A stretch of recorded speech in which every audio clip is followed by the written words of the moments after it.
Hello fellow investors, இந்த வீடியோவில் சில இம்பார்ட்டண்டான ஸ்டாக் மார்க்கெட் அப்டேட்ஸ் பார்க்கலாம். சில இண்டிவிஜுவல் கம்பெனிஸ் அண்ட் செக்டார்ஸ் பற்றின அப்டேட்ஸ் வந்திருக்கு. அது எல்லாமே டிஸ்கஸ் பண்ணலாம். ஈரான் யூஎஸ் வார் பற்றின சில அப்டேட்ஸும் இந்த வீடியோவில் பார்க்கலாம். அண்ட் நேற்றுக்கு வீடியோட பிகினிங்கில் நான் என்னோட போர்ட்ஃபோலியோவில் இருக்கிற ஸ்டாக்ஸ் நல்லா பெர்ஃபார்ம் பண்ணியிருக்கா இல்லையா, என்னோட என்டையர் போர்ட்ஃபோலியோ நேற்றுக்கு பெஞ்ச்மார்க்ஸோட பெட்டராக பெர்ஃபார்ம் பண்ணியிருக்கா இல்லையாங்கிறத ஷேர் பண்ணியிருந்தேன். அதுக்கு கமெண்ட் செக்ஷனில் ஒருத்தர் பாசிட்டிவ் டேஸாக இருந்தாலும் சரி, நெகட்டிவ் டேஸாக இருந்தாலும் இந்த கம்பேரிசனாக பண்ணுங்கிற மாதிரி எழுதியிருந்தார். ஸோ இனிமேல் வீக் டேஸில் வர எல்லா வீடியோலையும் பிகினிங்கில் நான் என் போர்ட்ஃபோலியோ எப்படி பெர்ஃபார்ம் பண்ணியிருக்கு பெஞ்ச்மார்க்ஸோட கம்பேர் பண்ணி உங்கள் கூட நான் டிஸ்கஸ் பண்ண போகிறேன். நம்ம எனிவே ப்ராட் மார்க்கெட் இண்டெக்ஸஸை எல்லா வீடியோலையுமே பார்க்குறோம். அது பார்க்கும்போதே நான் என் போர்ட்ஃபோலியோவும் அன்றைக்கி எப்படி பெர்ஃபார்ம் பண்ணியிருக்குங்கிறத உங்கள் கூட நான் ஷேர் பண்ணுறேன். அண்ட் முக்கியமாக வீக்கெண்டில் நான் வந்து ஒரு சீரீஸ் மாதிரி ஆரம்பிக்கலான்னு இருக்கேன். என்னோட Indian stocks portfolio and US stocks போர்ட்ஃபோலியோவை எவ்ரி வீக்கெண்ட் வந்து நான் ரிவ்யூ பண்ணி உங்கள் கூட ஷேர் பண்ண போகிறேன். அந்த வீக் என்னோட யூஎஸ் ஸ்டாக்ஸ் போர்ட்ஃபோலியோவாக இருக்கட்டும், இந்தியன் ஸ்டாக்ஸ் போர்ட்ஃபோலியோவாக இருக்கட்டும், எப்படி பெர்ஃபார்ம் பண்ணியிருக்கு, எந்தெந்த ஸ்டாக்ஸாக நல்லா பெர்ஃபார்ம் பண்ணியிருக்கு, எதெல்லாம் லேகார்ட்ஸாக இருந்திருக்குங்கிற எல்லா டீட்டெயில்ஸுமே ஷேர் பண்ண போகிறேன். கண்டிப்பாக இது உங்களுக்கு யூஸ்ஃபுல்லாக இருக்கும்னு நம்புகிறேன். இந்த வீடியோவும் உங்களுக்கு யூஸ்ஃபுல்லாக இருக்கும் நம்பி தான் ஷேர் பண்ணுறேன். வாங்க வீடியோக்குள்ளே போகலாம். வழக்கம் போல் நம்ம ப்ராட் மார்க்கெட் இண்டெக்ஸஸ் பார்க்கறதுக்கு முன்னாடி ஏன் போர்ட்ஃபோலியோவில் இருக்கிற ஸ்டாக்ஸ் எப்படி பெர்ஃபார்ம் பண்ணியிருக்குன்னு பார்க்கலாம். ஐடிசி இன்றைக்கி 0.5% ரெட்டில் முடிஞ்சிருக்கு. இண்டஸ்இண்ட் பேங்க் 2% ரெட்டில் முடிஞ்சிருக்கு. ஐஎக்ஸ் 0.1% ஃப்ளாட்டாக க்ரீனில் முடிஞ்சிருக்கு. ஆப்டஸ் வேல்யூ ஹவுசிங் 0.1% ரெட்டில் முடிஞ்சிருக்கு. சிஎம்எஸ் இன்ஃபோசிஸ்டம்ஸ் 0.03% ரெட்டில் முடிஞ்சிருக்கு. ஸோ ஐஎக்ஸ், ஆப்டஸ், சிஎம்எஸ் மூணுமே வந்து ஃப்ளாட்டாக தான் வந்து இன்றைக்கி ட்ரேட் ஆயிருக்கு. கர்நாடகா பேங்க் 1.97% க்ரீனில் முடிஞ்சிருக்கு. ஒரு பாயிண்டில் 3%, 4% வரைக்கும் க்ரீனில் தான் ட்ரேட் ஆகிட்டு இருந்தது. நாட்கோ ஃபார்மா 1.88% வந்து க்ரீனில் முடிஞ்சிருக்கு. Natco pharma comfortably sustains above the 4 digit மார்க்குங்கிறத நம்ம புரிஞ்சுக்கலாம். டாக்டர் ரெட்டி 0.7% ரெட்டில் முடிஞ்சிருக்கு. ஜைடஸ் 0.17% ரெட்டில் முடிஞ்சிருக்கு. சிப்லா 0.39% ரெட்டில் முடிஞ்சிருக்கு. உஜ்ஜீவன் ஸ்மால் ஃபைனான்ஸ் பேங்க் ஃப்ளாட்டாக 0.01% க்ரீனில் முடிஞ்சிருக்கு. ஸ்பந்தனா 3.78, ஐடிபி 0.06 க்ரீனில் முடிஞ்சிருக்கு. அண்ட் டிசிஎஸ் 0.82% ரெட்டில் முடிஞ்சிருக்கு. ஸோ ஓவராலாக இன்றைக்கி போர்ட்ஃபோலியோவில் பார்த்தீங்கன்னா டாப் கெய்னராக இருந்தது நாட்கோ ஃபார்மா தான். கிட்டத்தட்ட 2% வந்து இன்றைக்கி க்ரீனில் முடிஞ்சிருக்கு. பிக்கஸ்ட் ட்ராகன் பார்த்தீங்கன்னா ஃபினான்ஷியல் செக்டர் தான். அதை பற்றி நம்ம டீட்டெயிலாக டிஸ்கஸ் பண்ணலாம். இண்டஸ்இண்ட் பேங்க், ஸ்பந்தனாஸ் பற்றி என் போர்ட்ஃபோலியோவில் இன்றைக்கி ரொம்பவே சுமாராக பெர்ஃபார்ம் பண்ணியிருக்கு. நல்லா பெர்ஃபார்ம் பண்ணிட்டு இருந்தால் கர்நாடகா பேங்க்கும் ஒரு புல் பேக்கை பார்த்துருந்தது. அது தவிர இன்றைக்கி மேஜரான ப்ரைவேட் பேங்க்ஸ் எல்லாமே வந்து இன்றைக்கி அடி வாங்கியிருந்தது. அதை பற்றி டிஸ்கஸ் பண்ணலாம். ஓவராலாக என் போர்ட்ஃபோலியோ இன்றைக்கி 0.5% ரெட்டில் முடிஞ்சிருக்கு. கம்ஃபர்டபுளாக ப்ராட் மார்க்கெட் இண்டெக்ஸஸை பீட் பண்ணியிருக்குன்னு வந்து க்ளீனாகவே தெரியுது. நிஃப்டி 50 இருக்கட்டும், நிஃப்டி 500 இருக்கட்டும், ரெண்டு பெஞ்ச் மார்க்ஸை விட கொஞ்சம் பெட்டராகவே வந்து இன்றைக்கி பெர்ஃபார்ம் பண்ணியிருக்கு.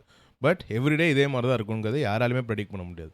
லாங் டேர்மில் நம்ம அவுட் பெர்ஃபார்ம் பண்ணுறோமா இல்லையாங்க தான் முக்கியம். டெய்லி பார்க்கணுங்கிற அவசியமே இல்லை. இருந்தாலும் மார்க்கெட்டோட பிரெத்து நம்ம இது மூலிமா புரிஞ்சுக்க ட்ரை பண்ணலாம். அண்ட் நிஃப்டி 50, நிஃப்டி 500 போன பெஞ்ச் மார்க்ஸோட நம்மளுக்கு அதிக வாலட்டிலிட்டி இருக்கா இல்லையாங்கிறதெல்லாம் நம்ம புரிஞ்சுக்க இது மூலிமா ட்ரை பண்ணலாம். எல்லாமே ஒரு லேர்னிங் எக்ஸ்பீரியன்ஸாக பார்த்துட்டு மட்டும் தான் நம்ம பண்ணுறோமே தவிர, லாங் டேர்ம் இன்வெஸ்ட்மெண்ட் மென்டாலிட்டியில் இருக்கிறவங்க டெய்லி ஸ்டாக் எப்படி மூவ் ஆகுது, இண்டெக்ஸ் எப்படி மூவ் ஆகுங்கிறத ஆக்சுவலி பார்க்கவே தேவையில்லை. அண்ட் சாட்டர்டே இல்லை சண்டே நான் எந்த டேன்னு எக்ஸாக்டாக இன்னும் டிசைட் பண்ணல. என்னோட Indian stocks portfolio and US stocks போர்ட்ஃபோலியோட டீட்டெயில் ரிவ்யூ உங்கள் கூட நான் ஷேர் பண்ண போகிறேன். இது எவ்ரி வீக்கெண்ட் ஒரு வீக்லி சீரீஸ் மாதிரி நான் உங்கள் கூட ஷேர் பண்ண போகிறேன். அதுலேருந்து நான் கெயின் பண்ண இன்சைட்ஸும் உங்களுக்கு ஷேர் பண்ணால் மேபி என்னோட எக்ஸ்பீரியன்ஸ் உங்களோட எக்ஸ்பீரியன்ஸோட நீங்கள் லிங்க் பண்ணி பார்க்க யூஸ்ஃபுல்லாக இருக்கலாம். இந்த ஐடியா உங்களுக்கு பிடிச்சிருக்கா இல்லையாங்கிறத கமெண்ட் செக்ஷனில் ஷேர் பண்ணுங்கள். இப்போ நம்ம வழக்கம் போல் ப்ராட் மார்க்கெட் இண்டெக்ஸஸை பார்ப்போம். நிஃப்டி 50 1.27% ரெட்டில் முடிஞ்சிருக்கு. நிஃப்டி நெக்ஸ்ட் 50 0.36% ரெட்டில் முடிஞ்சிருக்கு. நிஃப்டி மிட் கேப் 150 இன்றைக்கி 0.68% ரெட்டில் முடிஞ்சிருக்கு. அண்ட் நிஃப்டி ஸ்மால் கேப் 250 0.28% ரெட்டில் முடிஞ்சிருக்கு. சர்ப்ரைசிங்லி ஸ்மால் கேப் தான் இன்றைக்கி மற்ற இண்டெக்ஸஸை அவுட் பெர்ஃபார்ம் பண்ணியிருக்காங்க. செக்டோரலாக பார்த்தீங்கன்னா வழக்கம் போல் எல்லா செக்டார்ஸும் அடி வாங்குற டைமில் ஐடி இன்னைக்கு க்ரீனில் முடிஞ்சிருக்கு. இது ஒரு பேட்டர்னாக நடந்துகிட்டே இருக்குங்கிறத நம்ம லாஸ்ட் ஃபியூ டேஸாக பார்த்துட்டே இருக்கோம். இன்றைக்கி கெமிக்கல் செக்டரும் 0.17% க்ரீனில் முடிஞ்சிருக்கு. தீமேட்டிக்காக நம்ம வழக்கம் போல் நிஃப்டி கேபிட்டல் மார்க்கெட்ஸ் இண்டெக்ஸை பார்ப்போம். 0.93% ரெட்டில் முடிஞ்சிருக்கு. இன்றைக்கி டிஃபென்ஸ் வந்து ஒரு சூப்பரான பர்ஃபார்மன்ஸ் கொடுத்துருந்தது. எல்லா டிஃபென்ஸ் ஸ்டாக்ஸுமே ரைஸ் ஆயிருந்தது. இது ஆப்வியஸாக சென்டிமெண்ட் பேஸுங்கிறத நம்ம புரிஞ்சுக்கலாம். நிஃப்டி 50 இப்போது அண்டர் வேல்யூடாக இல்லையாங்கிறத இந்த வீடியோவில் நம்ம மேலோட்டமாக டிஸ்கஸ் பண்ணலாம். நிஃப்டி 50யோட ஹிஸ்டாரிக்கல் பிஇ ரேஷியோட மீடியன் பார்த்தீங்கன்னா 21.9, இப்போது 21.7 கிட்ட ட்ரேட் ஆகிட்டு இருக்கு. So it is not extremely under value, but definitely it is slowly inching towards under value territory. Nifty எப்போல்லாம் 20 பிஇ கிட்ட வருதோ அப்போல்லாம் ஒரு பவுன்ஸ் பேக் கொடுத்துருக்கு. ஸோ இங்கேருந்து நம்ம 10% கரெக்ஷனை பார்க்கறதுக்கான வாய்ப்புகள் இருக்குங்கிறத இது மூலமா நம்ம புரிஞ்சுக்கலாம். பட் கண்டிப்பாக இதனால் நிஃப்டி 50 20 பிஇ கிட்ட வந்து தான் ஆகணுங்கிற கட்டாயமும் கிடையாது. ஸோ நிஃப்டி 50யோட மூவ்மெண்ட்டை நம்மளால் ப்ரெடிக்ட் பண்ணவே முடியாது. அது அதோட மீடியனோட கீழே ட்ரேட் ஆகிட்டு இருக்கும்போது இன்வெஸ்ட் பண்ணுறதுக்கு ஒரு நல்ல டைமாக நம்ம எடுத்துக்கலாம். மீடியனுக்கு மேலே இருக்கும்போது நம்ம இன்வெஸ்ட்மெண்ட்ஸில் கொஞ்சம் காஷியஸாக இருக்க ட்ரை பண்ணலாம். இவ்வளோ தான் நம்ம பண்ண முடியும். லாஸ்ட் 2-3 இயர்ஸாகவே பார்த்தீங்கன்னா நிஃப்டி 50 ஒரு சின்ன ரேஞ்சில் தான் ட்ரேட் ஆகிட்டு இருக்கு PE வைஸ். நம்ம டிவிடெண்ட் டீல் எடுத்து பார்த்தோன்னா அவங்களோட ஆவரேஜ் டிவிடெண்ட் டீல் 1.3, கரண்ட்டாக அவங்க 1.26%. ஸோ கிட்டத்தட்ட நிஃப்டி PE அவங்களோட மீடியன் பியோட எவ்வளோ டிஸ்கவுண்ட்டில் கிடைக்கிறாங்களோ டிவிடெண்ட் டீலும் கிட்டத்தட்ட அதே லெவலில் தான் இருக்காங்க. ரொம்ப அண்டர் வேல்யூடுன்னு இப்போதைக்கு நம்மளால் சொல்லவே முடியாது. ஸோ இந்த இடத்துல லம்சம் பண்ணுறதுக்கு ஆப்வியஸாக ஒரு நல்ல டைம் இல்லைங்க தான் நான் பர்சனலாக பிலீவ் பண்ணுறேன். நீங்கள் உங்களோட ஈக்விட்டி இன்வெஸ்ட்மெண்ட்ஸில் அதிக பர்சன்டேஜ் மியூச்சுவல் ஃபண்ட்ஸ் இல்லை இண்டெக்ஸ் ஃபண்ட்ஸில் அலோகேட் பண்ணியிருக்கீங்களா, இல்லை இண்டிவிஜுவல் ஸ்டாக்ஸில் அலோகேட் பண்ணியிருக்கீங்களான்னு கமெண்ட் செக்ஷனில் சொல்லுங்கள். இது கமெண்ட் செக்ஷனை படிக்கிற எல்லாருக்குமே யூஸ்ஃபுல்லாக இருக்கும்னு நம்புகிறேன். இன்றைக்கி US அண்ட் ஈரான் வாரில் ஒரு முக்கியமான அப்டேட் ஒன்று இருந்தது. ட்ரம்ப் ஈரான் எங்ககிட்ட பேச்சுவார்த்தை நடத்த ட்ரை பண்ணாங்க, ஆனால் தே ஆர் டூ லேட்டுங்கிற மாதிரி ஒரு கமெண்ட் வெளியிட்டிருந்தார். ஈரான் நாங்கள் அந்த மாதிரி போகவே இல்லைன்னு அவங்க சைடில் சொல்கிறாங்க. இதில் யாரை நம்புறதுனே நிஜமாலே தெரில. இதுக்கு நடுவில் துபாயில் ஃப்ரெஷ் மிசைல் அலர்ட்டுங்கிற மாதிரி ஒரு நியூஸும் நான் பார்த்துருந்தேன். ஸோ ரொம்பவே அன்சர்டனாக தான் டைம் போயிட்டுருக்கு. இந்த மாதிரியான ஒரு அன்சர்டன் டைமில் ஆப்வியஸாக நிஃப்டி 50 இருக்கட்டும், இல்லைனா குளோபல் மார்க்கெட்ஸாக இருக்கட்டும், வீக்கெண்டை நோக்கி போகும்போது எல்லாருமே அவங்களோட பணத்தை சேஃப்கார்ட் பண்ணிட்டு தான் போகணும்னு நினைப்பாங்க. முக்கியமாக ட்ரேடர்ஸ்லாம் ஓவர் த வீக்கெண்ட் எந்த ட்ரேட்ஸும் எடுக்க மாட்டாங்க. ஸோ நீங்கள் இன்றைக்கி நிஃப்டி 50 பார்த்துருந்தீங்கன்னா கூட டுவர்ட்ஸ் லாஸ்ட் 1 hour 1.5 hours ஒரு புல் பேக் இருந்திருக்கும். ஏன்னா வீக்கெண்ட்ஸில் யாருமே அவங்களோட பணத்தை இன்னுமே ஈக்விட்டியில் வச்சுட்டு போகணும்னு யோசிக்க மாட்டாங்க.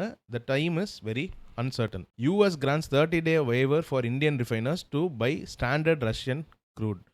இந்த வார் நடந்துட்டு டைமில், இந்த அன்சர்டன் டைமில் நீங்கள் ரஷ்யன் ஆயிலை இம்போர்ட் பண்ணிக்கலாங்கிற மாதிரி US இந்தியாவுக்கு பெர்மிஷன் கொடுத்துருக்கு. இதை படிக்கும்போது நம்மளுக்கு லைட்டாக வலிக்க தான் செய்யும். ஆனால் தற்போதைய நிலவரம் அப்படி தான் போயிட்டுருக்கு. நீங்கள் ஆயில் ப்ரைஸஸ் பார்த்தீங்கன்னா எல்லாமே சிக்னிஃபிகண்ட்டாக ரைஸ் ஆகிருக்கு. க்ரூட் $84 கிட்ட போயிடுச்சு. பிரெண்ட் க்ரூட் கூடிய விரைவில் 90 தாண்டிடும்னு நினைக்கிறேன். ஒருவேளை இந்த தடவை எக்ஸ்பர்ட் சொல்கிற மாதிரி $100 தாண்டிடுமோங்க தான் நானுமே இப்போ யோசிக்க ஆரம்பிக்கிறேன். நீங்கள் என்ன நினைக்கிறீங்க அதை கமெண்ட் செக்ஷனில் ஷேர் பண்ணுங்கள். அண்ட் இந்தியன் ருப்பி நேற்றுக்கு விழுந்ததோட கொஞ்சம் ரெக்கவர் இருக்குன்னு தான் சொல்லணும். 91.72 against $1 ட்ரேட் ஆகிட்டு இருக்கு. இந்த மாதிரியான டைமில் கோல்டு சில்வர்லாம் ஒரு சிக்னிஃபிகண்ட் ரேலி கொடுக்கும். பட் அந்த ரேலி இந்த வார் நடக்க ஆரம்பிக்கிறதுக்கு முன்னாடியே நடந்தனால இப்போது எல்லாமே படுத்து தூங்கிட்டு இருக்கிற மாதிரி தான் ஃபீல் ஆகுது. கோல்ட் ஸ்பாட் ப்ரைஸ் பார்த்தீங்கன்னா 5084 கிட்ட ட்ரேட் ஆகிட்டு இருக்கு. இன்னுமே இந்த வார் ஸ்டார்ட் ஆனதுலேருந்தே அது ஆல் டைம் ஹைஸாக ப்ரீச் பண்ணவே இல்லை. சில்வர் $82 கிட்ட ட்ரேட் ஆகிட்டு இருக்கு. சில்வர் பெரிய ரேலி கொடுத்துருச்சு. இனிமேல் அது அவ்வளோ பெரிய ரேலி கொடுக்குமாங்கிறது பெரிய கேள்விக்குறி தான். மறுபடியும் அந்த $100 $110 மேலே சில்வர் ட்ரேட் ஆகிட்டு இருக்கும்போது வாங்கினவங்கலாம் எப்போ அவங்களோட பிரேக் ஈவன் ப்ரைஸை பார்ப்பாங்கங்கிறது ஒரு கேள்விக்குறி தான். என்ன நடக்குது நம்ம வெயிட் பண்ணி பார்ப்போம். Surprisingly bitcoin and ethereum 2 crypto கரன்சியும் கொஞ்சம் நல்லாவே ஹோல்டப் ஆயிருக்கு. அதோட லோஸ்லேருந்து ஒரு 10% கிட்ட ரைஸ் ஆயிருக்கு. பட் இவங்களாம் ரொம்ப அதரபாலத்தில் கிடக்குறாங்க. தேவை லாங் வே டு கோன்னு தான் நான் பர்சனலாக பிலீவ் பண்ணுறேன். இன்றைக்கி இண்டஸ்இண்ட் பேங்க் பற்றின ஒரு அப்டேட் வந்திருக்கு.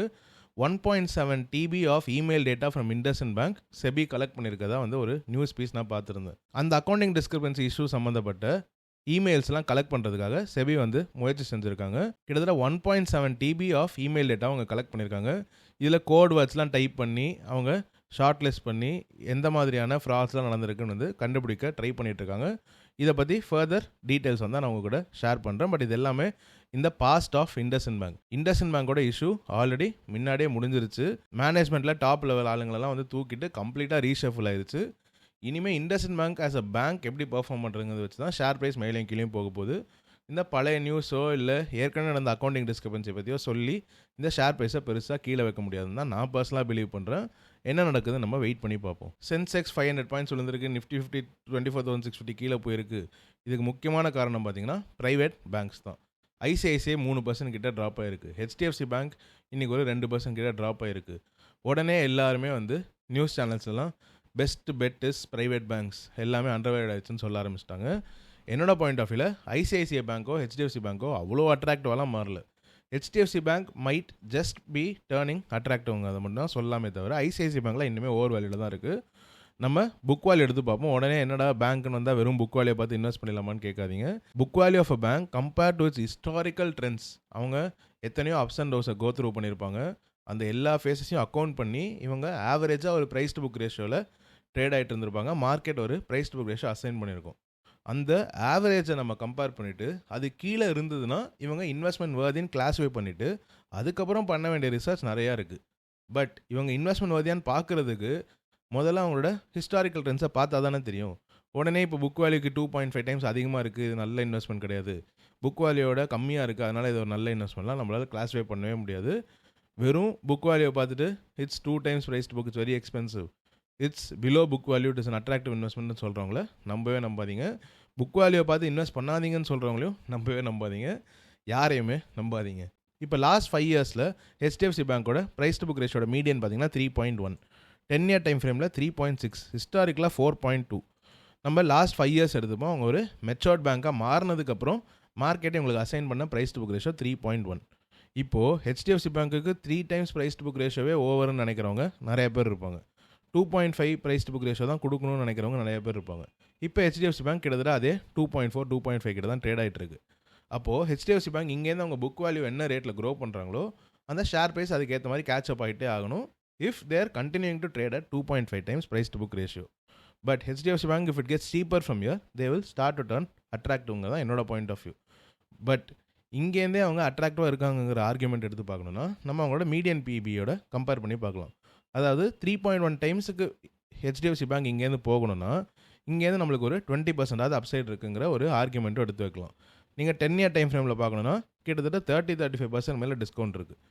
நீங்கள் ஹிஸ்டாரிக்கல் ட்ரெண்ட்ஸ் எடுத்து பார்க்கணுன்னா உங்களுக்கு 40% மேலே ஒரு டிஸ்கவுண்ட் இருக்குங்கிற மாதிரி ஆர்கியூ பண்ணலாம்.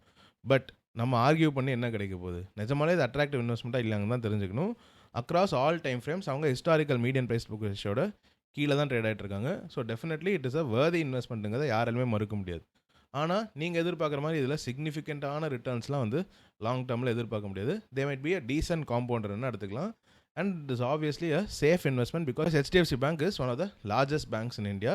இந்தியாவோட எக்கானமி மேலே உங்களுக்கு நம்பிக்கை இருந்ததுன்னா ஆப்வியஸாக ஹெச்டிஎஃப்சி பேங்க் மேலே நீங்கள் நம்பிக்கை வச்சு தான் ஆகணும். நீங்கள் ஹெச்டிஎஃப்சி பேங்க்கில் ஒரு ஷேர் ஹோல்டராக இல்லையாங்கிறத கமெண்ட் செக்ஷனில் ஷேர் பண்ணுங்கள். ICICI bank on the other hand is in my point of view pretty expensive. இதுக்கு காரணமும் நான் உங்ககிட்ட ஷேர் பண்ணுறேன். அவங்களோட 5-year median price book ratio 3.1, இப்போ 2.73 ட்ரேட் ஆகிட்டு இருக்காங்க. ஸோ ஹெச்டிஎஃப்சி பேங்க்குக்கும் 3.1 தான், ஆனால் அவங்க 2.38 ட்ரேட் ஆகிட்டு இருக்காங்க price to book ratio. 10-year time ஃப்ரேமில் ஐசிஐசி பேங்க்கோட median price to book ratio இன்னுமே சீப்பர் ஆகுது, 2.8 ஆகுது. இப்போ அவங்க 2.78, ஸோ கிட்டத்தட்ட ஃபேர் வேல்யூன்னு சொல்லலாம். ஹிஸ்டாரிக்கல் டைம் ஃப்ரேமில் அவங்க 2.2 மீடியன் ப்ரைஸ் டு புக் ரேஷியோவில் தான் ட்ரேட் ஆகிட்டு இருக்காங்க. Across a large time frame ICICI bank 2.2 price to book ரேஷியோவில் தான் ஆவரேஜாக ட்ரேட் ஆகிருக்காங்க. இப்போ அதோட அதிகமாக தான் ட்ரேட் ஆகிட்டு இருக்காங்க. So how can you classify ICICI bank as cheap? கண்டிப்பாக முடியாது. ஆனால் எக்ஸ்பர்ட்ஸ் வந்து ஐசிஐசிஐ பேங்க்கும் சீப்பாக இருக்குங்கிற மாதிரி தான் சொல்லுவாங்க. ப்ரைவேட் பேங்க்ஸே வந்து ஒரு நல்ல இன்வெஸ்ட்மெண்ட்டுங்கிற மாதிரி தான் சொல்லுவாங்க. Which is partially true. ஏன்னா ப்ரைவேட் பேங்க்ஸ் ரொம்ப நாளாகவே அண்டர் பர்ஃபார்ம் பண்ணியிருக்காங்க. இப்போ தான் கொஞ்சம் நல்லா பர்ஃபார்ம் பண்ண ஆரம்பிச்சிருக்காங்க.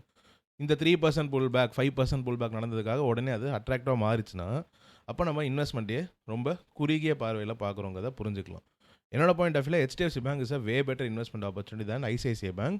அண்ட் ஹெச்டிஎஃப்சி பேங்க்கில் இப்போ லம்சமாக போய் நிறையா பணத்தை கொட்டுற அளவுக்கு அவ்வளோ அட்ராக்டிவாக மாறலைங்கிறது தான் நான் பர்சனலாக பிலீவ் பண்ணுறேன். இன்றைக்கி நல்லா பெர்ஃபார்ம் பண்ண ஒரு ப்ரைவேட் பேங்க்கை பற்றி இப்போ பார்க்கலாம். கர்நாடகா பேங்க் 216 rupees ட்ரேட் ஆகிட்டு இருக்குது. 0.68 times ப்ரைஸ் டு புக் ரேஷியோவில் ட்ரேட் ஆகிட்டு இருக்குது. 30% டிஸ்கவுண்ட் டு தேர் புக் வேல்யூங்கிறது எவ்வளோ சீப்பு அப்படின்னு நினச்சா கண்டிப்பாக நம்ம தப்பாக புரிஞ்சுக்கிறோம். ஆக்சுவலாக இது அவ்வளோ சீப் கிடையாது. இதை நான் உங்களுக்கு ஹிஸ்டாரிக்கல் ட்ரெண்ட்ஸோட கம்பேர் பண்ணி காட்டுறேன். லாஸ்ட் 5 இயர்ஸில் கர்நாடகா பேங்க் ஆவரேஜாக ட்ரேட் ஆகிட்டு இருந்த ப்ரைஸ் டு புக் ரேஷியோ 0.6, இப்போ அதோட தாண்டி கிட்டத்தட்ட 0.7 கிட்டே வந்துட்டாங்க. 10-year டைம் ஃப்ரேம்லேயும் 0.6, இப்போது அதோட அதிகமாக தான் ட்ரேட் ஆகிட்டு இருக்காங்க. ஹிஸ்டாரிக்கல் டைம் ஃப்ரேமில் மட்டும் தான் இவங்க 0.8 times ப்ரைஸ் டு புக் ரேஷியோவில் ட்ரேட் ஆகிட்டு இருக்காங்க. இப்போது அதோட கொஞ்சம் கம்மியாக ட்ரேட் ஆகிட்டு இருக்காங்க. லெஸ் தென் 15% கூட நம்ம சொல்லலாம். ஸோ 15% தான் இவங்களுக்கு historical median price to book ரேஷியோடைய ஒரு டிஸ்கவுண்ட் நம்மளுக்கு கிடைக்குது. Karnataka bank 5-year time frame 10-year time ஃப்ரேமில் ட்ரேட் ஆகிட்டு இந்த 0.6 times ப்ரைஸ் டு புக் ரேஷியோட கீழே ட்ரேட் ஆனாங்கன்னா they are definitely unattractive இன்வெஸ்ட்மெண்ட். ஏன்னா லாங் டேர்மில் பார்த்தீங்கன்னா அவங்களோட புக் வேல்யூ எப்படி க்ரோ பண்ணிகிட்டே வராங்க பாருங்கள். இந்த ப்ளூ பார் கிராஃப் தான் அவங்களோட புக் வேல்யூ, அதுவுமே க்ரோ ஆகிட்டே வருது. ஸோ இவங்க புக் வேல்யூ க்ரோ ஆகிற ரேட்டுக்காவது இவங்க ஷேர் ப்ரைஸ் க்ரோ ஆகுங்கிற ஒரு எக்ஸ்பெக்டேஷனை நம்ம 0.6 times ஆர் பிலோவில் இன்வெஸ்ட் பண்ணலாம். பட் மீடியன் ப்ரைஸ் புக் ரேஷியோட அவங்க அதிகமாக ட்ரேட் ஆகும்போது இன்வெஸ்ட் பண்ணோன்னா நம்ம எதிர்பார்க்குற ரிட்டர்ன்ஸ் கொஞ்சம் கம்மியாக தான் ஆகும். இந்த லாஸ்ட் 7 இயர்ஸில் அவங்க 1 times ப்ரைஸ் புக் ரேஷியோவே கிட்டத்தட்ட வந்து ஒரு 2-3 தடவை தான் பார்த்துருக்காங்க. எந்த எதிர்பார்ப்பில் நம்ம இவங்க மறுபடியும் 1 times ப்ரைஸ் புக் ரேஷியோ அதோட அதிகமாக ட்ரேட் ஆவாங்கன்னு நம்ம வந்து இதில் இன்வெஸ்ட் பண்ணுறது? கண்டிப்பாக அந்த எதிர்பார்ப்போட இன்வெஸ்ட் பண்ணோன்னா we might get fooled. But median price book ரேஷியோட கீழே இன்வெஸ்ட் பண்ணும்போது அவங்க 1 times போனாங்கன்னா நம்மளுக்கு எக்ஸ்ட்ரா ரிட்டர்ன்ஸுங்கிற ஒரு போனஸ் வேணால் பார்க்கலாமே தவிர அவங்க புக் வேல்யூ க்ரோ பண்ணுற ரேட்டுக்காக ஷேர் ப்ரைஸ் அப்ரிஷியேஷன் நம்மளுக்கு கிடைக்கும். It will be a safe investment. நான் நேற்று வீடியோலே சொன்ன மாதிரி இது ஒரு கன்சர்வேட்டிவ் இன்வெஸ்டருக்கு சூப்பரான ஒரு இன்வெஸ்ட்மெண்ட் ஆப்பர்ச்சுனிட்டிங்கிறத நான் ஸ்ட்ராங்காக பிலீவ் பண்ணுறேன். நம்ம டிஸ்கஸ் பண்ண இந்த 3 பேங்க்ஸில் எந்தெந்த பேங்க்ஸ் நீங்கள் ஹோல்ட் பண்ணுறீங்க, என்ன காரணங்களுக்காக ஹோல்ட் பண்ணுறீங்கன்னு கமெண்ட் செக்ஷனில் ஷேர் பண்ணுங்கள். இதை தவிர நீங்கள் வேறு ஏதாவது பேங்க்ஸில் இன்வெஸ்டடாக இருந்தாலும் அதையும் கமெண்ட் செக்ஷனில் மென்ஷன் பண்ணுங்கள். இன்றைக்கி நான் 2 கம்பெனிஸ் பற்றி உங்கள் கூட டிஸ்கஸ் பண்ண போகிறேன். நியூஜென் சாஃப்ட்வேர் அண்ட் அடுத்த கம்பெனி என்னங்கிறத நம்ம அடுத்த ஸ்லைடில் பார்ப்போம். நியூஜென் சாஃப்ட்வேர் மறுபடியும் $465 கிட்ட வந்துருச்சு. நீங்கள் ப்ரைஸ் வச்சு பார்த்தீங்கன்னா கிட்டத்தட்ட இதே $465 ட்ரேட் ஆகிட்டு இருந்த நியூஜென் சாஃப்ட்வேர் தான் back to back upper circuit மாதிரி அடித்து $600 கிட்ட போயிருச்சு. திரும்ப வந்து அதே 465 கிட்ட வந்து விழுந்துருச்சு. நியூஜென் சாஃப்ட்வேரோட வேல்யூவேஷன்லாம் ஆல்ரெடி செக் பண்ணி பார்த்துட்டேன். பி ரேஷியோ, ஹிஸ்டாரிக்கல் ட்ரெண்ட்ஸாக இருக்கட்டும், இல்லை அவங்க மார்க்கெட் கேப் டு சேல்ஸ் ரேஷியோவாக இருக்கட்டும், எல்லாத்துலேயுமே அவங்க வந்து ஓரளவுக்கு அட்ராக்டிவான வேல்யூவேஷனில் தான் ட்ரேட் ஆகிட்டு இருக்காங்க. இன்ஃபேக்ட் அவங்க பாஸ்ட்டில் க்ரோ பண்ண அதே ரேட்டில் க்ரோ பண்ணாங்கன்னா தே might be a very good investment opportunity. இருந்தாலும் எனக்கு இதில் ஏதோ ஒன்று தடுத்துக்கிட்டே இருக்குது. என்னால் நியூஜென் சாஃப்ட்வேரில் ஒரு ஸ்டேக் எடுக்கவே முடியல. For some reason I am hesitant to invest in Newgen software. நீங்கள் குளோபலாக பார்த்தீங்கன்னா எல்லா SaaS கம்பெனிஸுமே, சாஃப்ட்வேர் அஸ் அ சர்வீஸாக ப்ரொவைட் பண்ணுற எல்லா கம்பெனிஸுமே ரொம்பவே அதிகமான பெயினை கோ த்ரூ பண்ணிகிட்டு இருக்காங்க. இன்ஃபேக்ட் அவங்க எல்லாமே ஓவர் சோல் டெரிட்டரிஸில் தான் ட்ரேட் ஆகிட்டு இருக்காங்க, இன்க்ளூடிங் நியூஜென் சாஃப்ட்வேர். ஓவர் சோல்னால் அங்கேருந்து ஒரு சின்ன பவுன்ஸ் பேக் நடக்கலாம், லாங் டேர்மில் அங்கேருந்து நல்ல ரிட்டர்ன்ஸ் கொடுக்க வாய்ப்பு இருக்குது if they continue to perform as a company. இருந்தாலும் நான் ஆல்ரெடி என் போர்ட்ஃபோலியோவில் அதிகமான கான்ட்ரேரியன் பெட்ஸ் எடுத்தனால இங்கேயும் ஒரு கான்ட்ரேரியன் எடுக்கிறோமோ அப்படின்ற ஒரு பார்வை எனக்கு வருது. நல்ல அதிகமாக க்ரோ பண்ணிகிட்டு இருக்கிற ஒரு நல்ல பெக் ரேஷியோவில் நம்மளுக்கு ஒரு கம்பெனி கிடச்சி இன்வெஸ்ட் பண்ணக்கூடாதாங்கிற மாதிரி தான் எனக்கு இப்போதைக்கு மைண்ட் செட் இருக்குது. நான் இன்வெஸ்ட் பண்ண IEXாக இருக்கட்டும், CMSஆக இருக்கட்டும், இல்லை IT செக்டாராக இருக்கட்டும், எல்லாமே கான்ட்ரேரியன் வியூ பாயிண்ட்ஸில் இன்வெஸ்ட் பண்ண மாதிரி தான் எனக்கு ஃபீல் ஆகுது. ஸோ நான் என்னோடய ஸ்டைலே வெறும் கான்ட்ரேரியன் இன்வெஸ்டிங்காக நான் வந்து ஃபிக்ஸ் பண்ணிக்க விரும்பலை. So I am avoiding Newgen software in that aspect. Caplin point on the other hand எனக்கு ரொம்பவே ஒரு அட்ராக்டிவான இன்வெஸ்ட்மெண்ட்டாக தோணுது. 20p கீழே அவங்க போக ஆரம்பித்தாங்கன்னா they will turn very attractive தான் நான் பிலீவ் பண்ணுறேன். நம்ம 5 இயர் டைம் ஃப்ரேமில் அவங்க மீடியன் பி பார்த்தீங்கன்னா 22, 10 இயர் டைம் ஃப்ரேமில் 22, ஹிஸ்டாரிக்கல் டைம் ஃப்ரேமில் 20.7. ஸோ அவங்க ஜஸ்ட் அரௌண்ட் 20.7 இப்போ ட்ரேட் ஆகிட்டு இருக்காங்க, which is their fair value நான் பிலீவ் பண்ணுறேன். பட் அவங்க லாங் டேர்மில் க்ரோ பண்ணிட்டு இருந்தால் அதே க்ரோத் ரேட்டை மெயின்டைன் பண்ண முடியாமல் அதில் பாதி 15%, 16% க்ரோ பண்ணால் கூட 20p இஸ் வெரி சீப்னு தான் நான் பர்சனலாக பிலீவ் பண்ணுறேன். அவங்க 10% ஆர் மோர் க்ரோ பண்ணாங்களே நம்மளுக்கு பெக் ரேஷியோ 2 கீழே கிடைக்குது. ஸோ கேப்லின் பாயிண்டோட 10% க்ரோ பண்ண முடியுமா? கண்டிப்பாக அதுக்கான பாசிபிலிட்டி நிறையா இருக்குது. கேப்லின் பாயிண்டோட லாட்டின் அமெரிக்கன் எக்ஸ்போஷர் எனக்கு ரொம்பவே இன்ட்ரெஸ்டிங்காக இருக்குது. So Caplin Point Laboratories might be a very good investment opportunity. But pharma செக்டரில் என்னோட எக்ஸ்போஷர் ஆல்ரெடி ரொம்ப அதிகமாக இருக்குது. இதை அதனால் ஆட் பண்ணணுமா வேணாமாங்கிற ஒரு ஹெசிடேஷன் இருக்குது. அது தவிர நான் ஆல்ரெடி ஃபோக்கஸ் பண்ணிகிட்டு இருக்கிற கம்பெனிஸ் எல்லாமே ரொம்ப சீப்பாக இருக்கும்போது புதுசாக இன்னொரு கம்பெனியில் இன்வெஸ்ட் பண்ணணுமாங்கிற கேள்வியும் எனக்கு இருக்குது. இந்த மாதிரி நிறையா கொஸ்டின்ஸுக்கு நானே ஒரு பதில் கண்டுபிடிச்சா மட்டும்தான் இதில் இன்வெஸ்ட் பண்ணலாமா வேணாமாங்கிறத டிசைட் பண்ண முடியும். இப்போதைக்கு நான் டிஸ்கஸ் பண்ண இந்த 2 கம்பெனிஸுமே ஸ்டேக் எடுக்கல. நியூஜெனில் மோஸ்ட்டாக எடுக்க மாட்டேன், பட் கேப்லின் பாயிண்டில் எடுக்கிறதுக்கு நான் ரொம்பவே இன்க்ளைண்டாக இருக்கேன். அப்படி நான் ஒரு டிசிஷன் எடுத்து இதில் இன்வெஸ்ட் பண்ணனா கண்டிப்பாக அவங்க கூட நான் ஷேர் பண்ணுறேன். நியூஜெனோ கேப்லினோ ஹோல்ட் பண்ணுறவங்களும் கமெண்ட் செக்ஷனில் ஷேர் பண்ணுங்கள். நீங்கள் என்ன காரணங்களுக்காக வாங்கியிருக்கீங்க, இவங்க பிஸ்னஸ் மாடல் பற்றி நீங்கள் என்ன நினைக்கிறீங்கிறத முக்கியமாக கமெண்ட் செக்ஷனில் ஷேர் பண்ணுங்கள். வெறும் நான் இந்த ப்ரைஸில் வாங்கினேன், இவ்வளோ நாளாக ஹோல்ட் பண்ண போகிறேங்கிறத தாண்டி what made you invest in this கம்பெனிங்கிறத கமெண்ட் செக்ஷனில் ஷேர் பண்ணுங்கள். நான் படித்து தெரிஞ்சுக்க ஆவலாக இருக்கேன். இந்த வீடியோ உங்களுக்கு யூஸ்ஃபுல்லாக இருந்ததுன்னா லைக் பண்ணுங்கள், ஷேர் பண்ணுங்கள், இந்த சேனலுக்கு சப்ஸ்கிரைப் பண்ணி என்னை சப்போர்ட் பண்ணுங்கள். Thank you so much. Hello fellow investors, இந்த வீடியோவில் டிஸ்கஸ் பண்ணுற எந்த கம்பெனிஸுமே ஸ்டாக் ரெக்கமெண்டேஷன்ஸாக எடுத்துக்காதீங்க. என்னால் பை கால், ஹோல் கால், செல் கால் எதுவுமே ரெகுலேஷன்ஸ் படி கொடுக்க முடியாது. இது உங்களுக்கு புரியும் நம்புகிறேன். நீங்கள் உங்களோட own research and due diligence பண்ணி மட்டும் ஒரு இன்வெஸ்ட்மெண்ட் டிசிஷன் எடுங்க. முடிஞ்சால் ஒரு நல்ல ஃபினான்ஷியல் அட்வைசர் கிட்ட கேட்டே டிசைட் பண்ணுங்கள். Thank you so much.